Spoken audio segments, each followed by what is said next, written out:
The American motorcycle market is experiencing a crisis of truly terrible bikes that somehow continue rolling off dealer floors despite catastrophic reliability issues, dismal resale values, and features that make absolutely no sense for actual riders. While manufacturers spend millions on marketing to hide these disasters, the sales numbers don't lie. These 13 models are posting such abysmal sales figures that dealerships are practically begging customers to take them, offering absurd discounts, 0% financing for 72 months, and incentive packages that scream desperation. What's truly shocking is that, despite overwhelming evidence these motorcycles are two-wheel disasters, thousands of riders still purchase them every year. Industry insiders are baffled by how these models survive when the data clearly shows they're among the worst investments any rider could make. You might assume these failing models are just cheap budget bikes from struggling brands, but that superficial explanation misses the shocking reality. Some of America's most trusted manufacturers are responsible for the absolute worst offenders on this list. Even more surprising, several of these automotive disasters carry premium badges and luxury price tags. What's most alarming is what registration data reveals about who's buying these bikes. Many purchasers are experienced riders who simply don't understand the catastrophic financial mistake they're making. The average buyer of the worst motorcycle on our list will lose over $8,000 in depreciation alone during their first 2 years of ownership. The truth about these motorcycles isn't just surprising. It's financially devastating for those who make the mistake of riding them home. Which bikes are posting such dismal sales that even desperate dealerships can barely move them? Why are these specific models failing so spectacularly? And what critical information are manufacturers hiding that will stop anyone with basic financial sense from purchasing these two-wheel disasters? Number 13. The Plastic Fantastic Failure. Honda CB300F. The Honda CB300F represents everything wrong with modern motorcycle cost cutting. A bike seemingly designed to determine the minimum quality standards American riders will accept. Despite Honda's legendary reputation, the CB300F continues posting miserable sales figures, with latest quarterly data showing a 42% decline year over year. What makes the CB300F especially problematic isn't just its anemic 286cc engine that struggles on highways. It's the alarming frequency of electrical issues appearing well before 20,000 miles. Extended warranty data shows the CB300F experiencing charging system failures at nearly twice the rate of competitive models in the same class. The depreciation figures are equally alarming, losing approximately 55% of its value in just 2 years. This catastrophic depreciation translates to roughly $2,800 in lost value for purchasers. Most concerning is the build quality. Despite Honda's reputation, the CB300F feels cheap with plastics that crack easily and finish quality below even Chinese competitors. For similar money, the Kawasaki Ninja 400 or Yamaha YZF R3 offers superior performance, better build quality, and significantly stronger resale values. Only riders completely unaware of the alternatives would consider this Honda disappointment. Number 12. The overpriced underperformer. Harley-Davidson Street 500. The Harley Street 500 represents the motorcycle equivalent of a luxury brand selling costume jewelry. This entry-level Harley has seen sales collapse by a staggering 60% since 2020, with latest quarterly figures showing just 892 units sold nationwide. The Street 500's problems begin with its fundamental identity crisis. Built in India to reduce costs, it lacks the authentic American manufacturing that Harley buyers expect. The 494cc liquid-cooled engine produces just 34 horsepower, embarrassingly low for any motorcycle, let alone one carrying the Harley badge. What really devastates Street 500 owners is the catastrophic depreciation. According to auction data, a 2-year-old Street 500 retains just 38% of its original value, among the worst in the industry. This translates to approximately $4,200 in lost value over 24 months for original purchasers. The true insult is that for the Street 500's $7,599 starting price, Riders could own a Honda Rebel 500, Kawasaki Vulcan S, or Yamaha MT-03, all offering superior performance, better reliability, and stronger resale values. Only buyers seduced by the Harley badge without understanding the compromises would consider this overseas build disappointment. Number 11. The depreciating disaster. Ducati Scrambler icon. The Ducati Scrambler icon combines Italian style with financial catastrophe. This premium lifestyle bike has seen sales plummet 58% since 2021, with recent figures showing just 1,247 units sold nationwide, numbers so dismal that dealers struggle to move inventory even with massive incentives. The Scrambler's first problem is its absurd pricing. Starting around $9,795 and easily exceeding $12,000 with options, buyers receive a 803cc engine producing just 73 horsepower. For this money, you could own significantly more powerful and practical motorcycles from Japanese manufacturers. The true horror story is the Scrambler's depreciation curve. According to wholesale data, a 3-year-old Scrambler typically retains just 42% of its original value, a financial bloodbath, translating to approximately $6,000 in lost value over 36 months. Reliability concerns compound the financial disaster. Extended warranty data shows Scrambler electrical systems failing at rates significantly higher than segment averages, with repair costs frequently exceeding $1,800 per incident. For similar money, the Triumph Street Twin, Honda CB 650R, or even Ducati's own Monster 797 offer superior performance, better reliability, and stronger resale values. The Scrambler exists solely for riders prioritizing style over substance. Number 10. The bike nobody wanted, Suzuki V-Strom 650. The Suzuki V-Strom 650 represents perhaps the most anonymous $8,000 motorcycle on American roads. This adventure touring bike has become dealership poison, with sales declining 44% year over year despite multiple updates and incentive programs. The V-Strom's fundamental problem is existing in a segment dominated by superior alternatives while offering absolutely no compelling reason to choose it. The 645cc V-twin produces adequate power, but the bike lacks the premium feel of BMW's offerings or the reliability reputation of Honda's Africa Twin. What should concern potential buyers is the V-Strom's dismal resale performance. Depreciation data shows the bike losing approximately 48% of its value in 2 years, significantly worse than segment leaders like the BMW F850 GS or Honda Africa Twin. Consumer satisfaction surveys consistently rank the V-Strom below average for build quality, dealer experience, and long-term reliability. The bike's continued existence proves some buyers simply don't research alternatives. For similar money, the Honda CB500X, Kawasaki Versys 650, or BMW G310 GS offer superior dealer networks, better technology, and stronger resale values. Choosing a V-Strom demonstrates either complete ignorance of alternatives or strange loyalty to Suzuki's declining brand presence. Number 9. The identity crisis. Honda Rebel 1100. The Honda Rebel 1100 answers a question nobody asked. What if we took a reliable platform and made it confused, expensive, and appealing to almost no one? This premium cruiser has posted disappointing sales figures, declining 39% despite Honda's typically strong market performance. The Rebel 1100's first problem is its puzzling market position. Too expensive for entry-level riders at $9,299, yet lacking the heritage and authenticity that experienced cruiser buyers demand.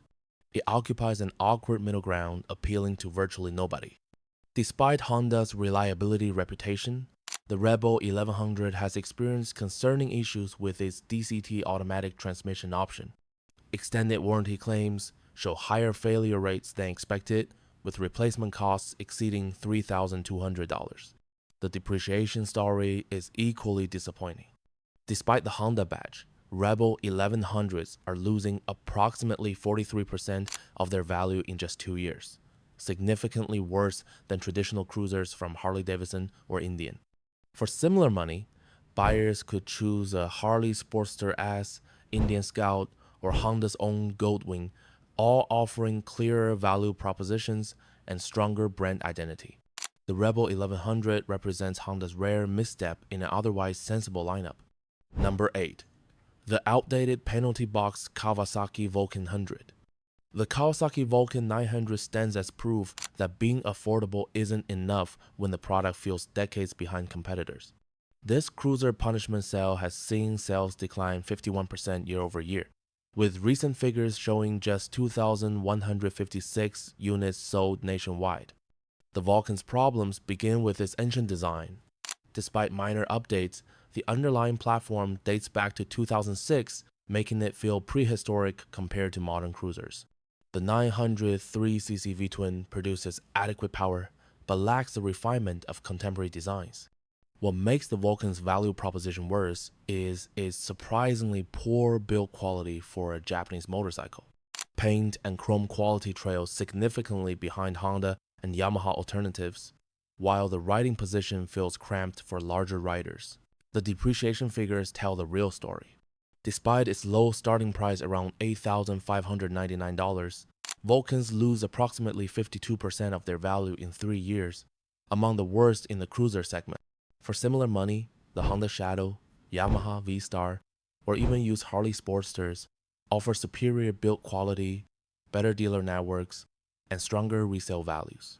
Choosing a Vulcan 900 demonstrates either extreme budget constraints or complete ignorance of superior alternatives. Number 7. The Heritage Disappointment. Indian Scout 60. Indian Motorcycle Scout 60 was positioned as an accessible entry to American heritage cruising. Instead, it's become a financial disappointment for riders seduced by the Indian badge without understanding the compromises. Sales have declined 46% as buyers realize what they're actually getting. The Scout 60's first problem is its neutered 999cc engine, producing just 78 horsepower, significantly less than the standard Scout's 100 horsepower. This power reduction creates a motorcycle that feels sluggish compared to similarly priced competitors. At $8,999, the Scout 60 occupies an awkward price point. Too expensive for budget-conscious riders, yet offering significantly less performance than bikes costing just $1,000 more. This pricing strategy has confused the market and hurt sales. Depreciation figures are particularly brutal for a heritage brand. Scout 60 models lose approximately 49% of their value in 2 years, significantly worse than Harley-Davidson's entry-level offerings. For similar money, the Harley Sportster, Iron 883, Honda Shadow, or even the full-power Indian Scout represent superior value propositions. The Scout 60 exists solely for riders willing to pay premium prices for reduced performance. Number 6. The Reliability Nightmare. BMW G310R. BMW's G310R represents perhaps the most disappointing entry-level bike from a premium manufacturer. Built in India to reduce costs, this naked bike has developed concerning reliability issues that contradict BMW's engineering reputation. Sales have collapsed 54% as word spreads about its problems. The G310R's most alarming issue involves its 313cc single-cylinder engine experiencing premature failures. Extended warranty data shows significantly higher claim rates than comparable single-cylinder bikes from Honda or Yamaha, with repair costs frequently exceeding $2,500. What makes this particularly devastating is BMW's limited dealer network for service. Unlike Japanese brands with widespread dealer coverage, G310R owners often face long distances for warranty repairs and expensive labor rates. At $4,750, the G310R costs significantly more than Japanese alternatives while offering questionable long-term reliability. The bike's depreciation reflects market concerns, losing approximately 58% of its value in just 2 years. For similar money, the Honda CB 300R, Yamaha MT-03, or KTM 390 Duke offers superior reliability, better dealer networks, and stronger resale values. The G310R represents BMW's misguided attempt to compete in the budget segment without the manufacturing advantages of established players. Number 5. The electric experiment gone wrong. Zero SRF. Zero's SRF represents the most expensive disappointment in electric motorcycling. Despite promises of revolutionary performance, this $19,000 electric bike has posted catastrophic sales figures, declining 71% as riders realize the technology isn't ready for mainstream adoption. The SRF's fundamental problem is range anxiety. Despite claims of 161 miles city range, real-world highway riding reduces this to approximately 80 miles, inadequate for serious touring or commuting. Charging infrastructure remains limited, creating genuine usability concerns. At $19,000, the SRF costs more than premium gasoline motorcycles offering superior range, performance, and practicality. The pricing reflects the high cost of battery technology rather than actual value delivered to riders. Depreciation is absolutely catastrophic. Electric motorcycles lose approximately 65% of their value in 2 years, as newer models with better technology make previous generations obsolete. This translates to roughly $12,000 in lost value for original purchasers. For similar money, buyers could own multiple premium gasoline motorcycles or invest in proven electric cars with better infrastructure support. The SRF represents expensive early adoption of immature technology. Number 4. The touring disappointment. Harley-Davidson Electra Glide Standard. Harley's Electra Glide Standard represents the company's attempt to offer affordable touring at $18,900. Instead, it's become a study in how removing features while maintaining high prices creates customer dissatisfaction. Sales have plummeted 48% as riders recognize the poor value proposition. The Electra Glide Standard's problems begin with its stripped-down nature. Despite the premium price, riders receive basic audio, minimal chrome, and cheap-feeling plastics that contradict Harley's luxury positioning. What should terrify potential buyers is the maintenance cost reality. Harley touring bikes require expensive scheduled maintenance, with typical service costs exceeding $800 per visit. Over 5 years, maintenance alone can cost more than $6,000. Depreciation figures are particularly brutal given the high initial investment. Electra Glide standards lose approximately 45% of their value in 3 years, translating to roughly $8,500 in lost value for original purchasers. For similar money, the Honda Goldwing, BMW K1600 GTL, or even used premium Harley models offer superior features, better reliability, and stronger resale values. The Electra Glide standard exists for riders prioritizing the Harley badge over actual value. Number 3. The overpriced underachiever, Triumph Bonneville T120. The Triumph Bonneville T120 combines premium pricing with middling performance, creating one of 2024's most disappointing value propositions. Despite Triumph's reputation for character and style, T120 sales have declined 41% as riders realize what they're actually paying for.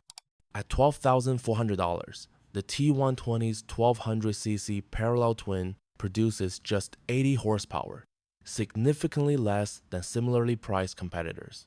The bike prioritizes style over substance, creating a motorcycle that looks expensive but performs like a much cheaper machine. British reliability concerns compound the value issues. Extended warranty data shows Triumph electrical systems and charging components failing at rates significantly higher than Japanese alternatives, with repair costs averaging $1,600 per incident. Depreciation reflects market skepticism about the bike's value proposition. T120 models lose approximately 47% of their value in 2 years, significantly worse than comparable retro bikes from Honda or Yamaha. For similar money, the Honda CB 1100, Yamaha SR400, or even Triumph's own Street Twin offer better value propositions. The T120 exists for riders prioritizing British heritage over financial sense. Number 2. The luxury letdown, BMW R1250RT. BMW's R1250RT represents the pinnacle of touring technology and touring disappointment. At $20,595, this premium tourer has posted declining sales as riders realize that German engineering excellence doesn't guarantee satisfaction. Recent figures show a 37% sales decline, despite the bike's technical sophistication. The R1250RT's problems begin with its overwhelming complexity. Advanced electronics, sophisticated suspension, and multiple riding modes create a motorcycle that requires extensive dealer service for basic maintenance. Average service visits cost exceeding $1,200, with some riders reporting annual maintenance costs exceeding $3,000. What should terrify potential buyers is the depreciation reality. Despite BMW's premium positioning, R1250RT models lose approximately 44% of their value in 3 years, translating to roughly $9,000 in lost value for original purchasers. Reliability concerns compound the financial issues. BMW's complex electronics experience failure rates significantly higher than simpler Japanese alternatives, with out-of-warranty repair costs frequently exceeding $4,000. For similar money, the Honda Goldwing, Harley Road Glide, or Yamaha FJR 1300 offer comparable capability with lower maintenance costs and better reliability records. The R1250RT represents engineering excess over practical touring value. Number 1. The depreciation champion, Ducati Multistrada V4S. Taking the top spot as America's worst-selling motorcycle that only uninformed buyers will purchase is the Ducati Multistrada V4S. This $28,395 adventure tourer combines premium pricing with reliability concerns and the worst depreciation in its class. The Multistrada V4S problems begin with its absurd pricing. At nearly $30,000, it costs more than many cars while offering questionable reliability and expensive maintenance. The sophisticated V4 engine requires valve adjustments every 15,000 miles, at costs exceeding $1,500 per service. What should terrify potential buyers is the apocalyptic depreciation curve. According to auction data, Multistrada V4S models lose approximately 52% of their value in just 2 years, potentially the worst in the adventure touring segment. This translates to roughly $14,000 in lost value over 24 months. Reliability data reveals concerning patterns with electronic systems, suspension components, and engine management. Extended warranty claims show failure rates significantly higher than comparable BMW or Honda adventure bikes, with average repair costs exceeding $3,200 per incident. For similar money, buyers could own a BMW R1250GS, Honda Africa Twin, and still have money remaining for gear and travel. The Multistrada V4S represents the pinnacle of expensive Italian engineering, prioritizing sophistication over practical adventure touring value. The financial devastation. The implications of purchasing one of these motorcycle disasters extend far beyond simple transportation disappointment.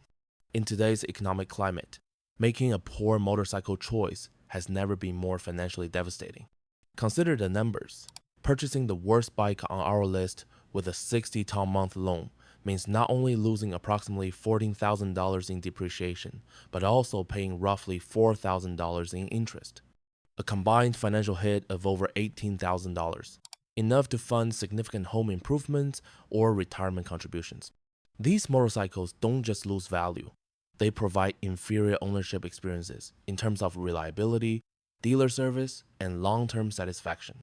Every dollar spent on excessive depreciation or unnecessary repairs could have been invested elsewhere. The psychology of bad purchases. What makes these motorcycles truly remarkable is that they continue selling despite overwhelming evidence of their inferiority. This reveals fascinating insights about consumer psychology in the motorcycle market. The continued sales demonstrate that significant information gaps exist between industry insiders and average consumers. Most buyers research motorcycles for less than 3 hours before purchasing, hardly enough time to uncover long-term reliability issues and depreciation curves. Marketing effectively overrides objective data. Several bikes on our list benefit from strong brand reputations that no longer reflect current reality. while others leverage massive advertising budgets, creating positive associations despite negative ownership experiences. The 13 motorcycles we've covered aren't just poor sellers. They're two-wheeled financial disasters that no informed rider would consider purchasing. The data clearly shows these models combine the worst aspects of motorcycle ownership: rapid depreciation, reliability concerns, outdated technology, and poor value propositions. What makes these bikes truly worthy of avoidance isn't subjective opinion, but objective data. The depreciation figures, reliability statistics, and consumer satisfaction scores tell a consistent story that marketing materials work hard to obscure. The good news is that simply being aware of these motorcycle landmines puts you ahead of the average consumer. By avoiding these 13 models, you've already taken the first step toward making an informed purchase that will serve both your riding needs and financial goals. Have you owned any of these motorcycle disasters? Share your experience in the comments. Are you currently shopping for a bike? Let me know which models you're considering. Subscribe for more content cutting through motorcycle marketing hype, including upcoming videos on the best motorcycle values and how to negotiate with dealers like an industry insider. The knowledge to avoid these financial mistakes is power, and I'm here to help you gain that power one video at a time.